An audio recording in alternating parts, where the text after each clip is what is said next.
皆さん、こんにちは。ジェームズのティータイムへようこそ。今日は私が日本語を勉強し始めるきっかけとなった日本へのホームステイについて話したいです。チャンネル登録よろしくお願いします。2019年11月、高校1年生の時、日本に2週間ホームステイしました。場所は東京の江戸川です。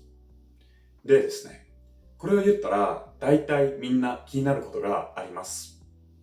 一体なんでということですね。残念ながら私はこのホームステイをする前には日本に特に興味がなかったです。というか、その時の私にとって日本っていう国が遠くにあるよくわからない国だったからです。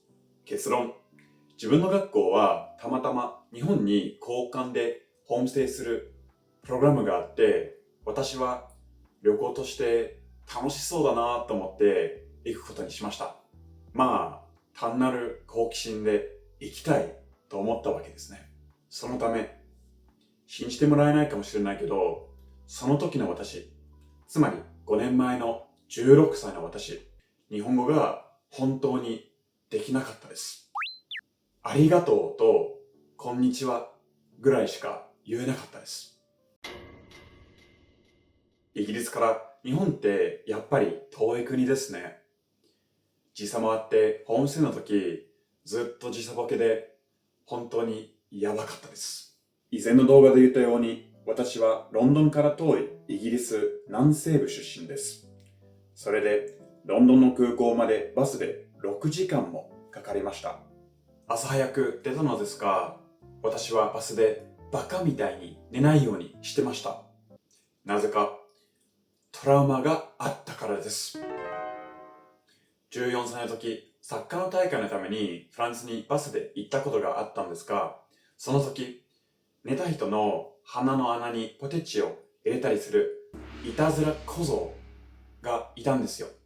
寝たら誰かが自分の鼻の穴にポテチを入れるんじゃないかなっていうのが心配で怖かったです。それで寝ずにロンドンのヒースロー空港に着きました。そして飛行機に乗ります。日本まで13時間だったんですが、私は飛行機で寝れないタイプです。地獄の13時間の後、成田空港に着きました。11月なのにこんなに暑いんだとびっくりしながら、またみんなでバスに乗ります。バスの中でひどい睡魔に襲われて、いたずら小僧のトラウマで耐えようとしたが、今回は無理だった。爆睡。一回起きたんですけど、自分だけじゃなくて本当にみんな学生30人ぐらい爆睡してました。バスの中で催眠ガスが出されたみたいな、そのような不思議な光景でした。また寝ていつの間にか東京に着きました。ただ、現地の言葉がわからない16歳の青年が時差ボケで認知的に酔っている状態で世界の反対側にある国に行って全部うまくいくはずがない。頑張らなかったわけじゃないんですよ。日本に行く前にデュオリンゴで日本語を学ぼうとしたし、日本に着いてから Google 翻訳で単語を調べたりもしてました。店員さんと日本語で話そうとするのが礼儀正しいと考えて、いろいろ日本語で言おうとした。でも、失敗しました。未だにとっても鮮明に覚えてるのは、マックに行ってブラックコーヒーを注文しようとした時です。でも、ブラックコーヒーって英語でしょ？そのまま言えばいいでしょと思ったあなた。はい、その通りです。しかし、私はそれが知らなかったです。私が知ってたのは、日本語でブラックは黒い、コーヒーはコーヒー。じゃあ、ブラックコーヒーは黒いコーヒーなんだね。って謎に自信を持って考えました。その謎の自信に駆られながら、胸を張って黒いコーヒーをくださいと頼みました。店員さんの顔は、しまった、やらかしたなと思いつつ、もしかしたら聞こえなかっただけかもしれないと思って、もう一回言いました。黒いコーヒーをください。店員さんの顔は、そして英語のメニューに指さす。ああ、情けない、恥ずかしい、逃げたいと思ってブラックコーヒーを差しました。そして店員さんに明るい顔で、ブラックコーヒーお一つですね。かしこまりました。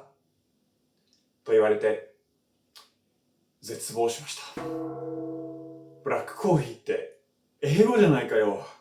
私は何のためにあんなに頑張ったんだよ。と叫びたかったです。本当に悔しかったから、未だにめっちゃよく覚えてます。でも、その悔しさは勉強するモチベーションになったのです。語学をしている皆さん、私みたいにどんどん失敗してください。勉強になるし、モチベーションにもなります。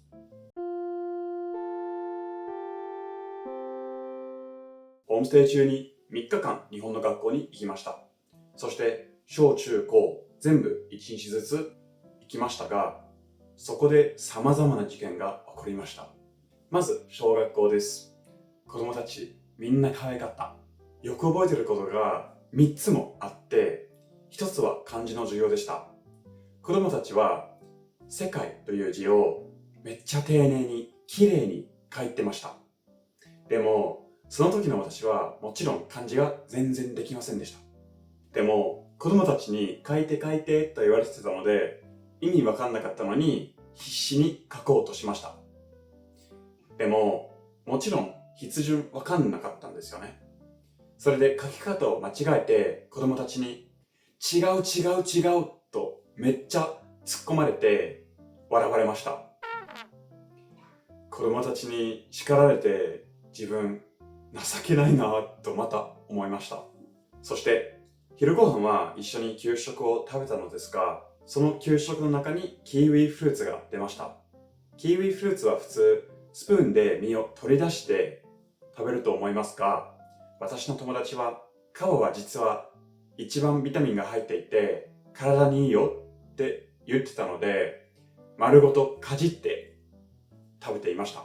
そしたら小学生たちにドン引きされて立ち上がったりとかして気持ち悪いと言われていました。最後にこれよくわかんなかったんですけど、小学生たちに結構サインを求められていたんですね。有名人じゃないのにねと思いながら可愛いので書いてましたが、とある私のイギリス人の友達は自分の名前じゃなくてウェイン・ルーニーという有名なイングランド代表のサッカー選手の際の書いてました。今思うとちょっと良くなかったんですけど、高校1年生の私たちにとってはめっちゃ面白くて、それでよく覚えてます。そして中学校です。昼休憩の時が一番面白かったです。中学校男子50人ぐらいみんなでサッカーをやってました。本当に楽しかったです。言語がわからなくてもスポーツで分かり合えたって感じでした。そしてサッカーをやってて誰かがゴールを決めたらみんなでサッカー場を走り回ってゴールセレブレーション。あと高校ですね。ここで先生が激怒しました。ホームステイに行った学生は男子も女子もいたのに、なぜか日本の女子高校に行くことになりました。そして自分の学校はキリスト教の学校ではなく普通の公立だったのに、なぜか日本のキリスト教の私立学校に行きました。この2つのことが原因になって問題が起こりました。まず、また昼休憩の時なんですが、高校3年生のクラスと一緒に食べることになりました。でも女子高校なので、イギリスから来た男子よりも女子の方が圧倒的に多かったです。16歳の私が年上の高校3年生の18歳ぐらいの女子10人ぐらいに囲まれて昼ご飯を食べているという、そのような状況でした。正直怖かったです。まあ、今はいい思い出になってるんですけどね。それに、ちょっと片言の英語で変な質問も聞かれました。例えば、Do you like older women? 何をほのめかそうとしてるんだろうね。まあ、普通の会話もしてたんですけどね。あと、私たちは別にクリスト教徒じゃなかったのに、最後の方、状況をよく理解できず、いきなり違う教室に連れて行かれて、クリスト教の歌を歌わされました。これは私たちの先生の許可を取らずにしたみたいで、先生は私たちどこに行ったのかわからなくてパニックになって探し回ってた。先生が歌の途中、ドアをバーンと開けて、いきなり教室に入ってきて、もう帰りますって言って、私たちを帰らせました。教室から脱出した時の先生の顔、忘れられません。先生は激怒って言ってもいいぐらい相当怒っていて、この学校に絶対二度と行かないんだときっぱり断言しました。しかも普通はとても落ち着いてる感じの人で、授業中に怒ったことなんかなかったのでびっくりしましたね。まあ私にとってちょっと変な一日だったんですけど、今となっていい経験になったかなと思います。日本語が全然できなかった私なんですが、それなのにホストファミリーはめっちゃ優しかったです。全然知らない家族と一緒に暮らすのが結構心配だったんですが、全部キーウに終わりました。ホストファミリーは3人兄弟で、私より年上のお姉さん、私と同い年のお兄さん、そして私より年下の弟さん。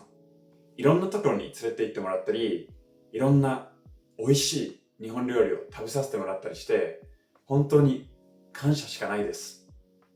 そして週末にスカイツリーに行ったし、葛西臨海公園にも行ったし、私はスポーツが好きって言ったので、お台場のラウンドワンにも行きました。ああ、いい思い出ばっかりです。あと、ホストファミリーのお母さんが私についていろいろ心配してくれたらしくて、まず時差ボケですね。本当にやばかったです。いい年をしてる16歳の高校1年生だったのに、毎日8時に寝てました。8時に寝室に行って携帯をいじったりとかして、その後寝てたというわけではなく、8時にベッドに入って即爆睡。時差ボケがあったし、多分異国にいて文化が違うので余計に疲れてたと思います。でも、さすがに8時に寝る高校生ってあんまりいないので、お母さんが心配してくれました。あと、私はちょっと変わり者で、なぜか水をめちゃめちゃガブガブガブガブ飲むんですよ。今でもそうですが、本当に普通の人の倍以上水を飲みます。そのため、お母さんにグラスありますかと聞いて、このような日本らしいちっちゃなコップをもらったんです。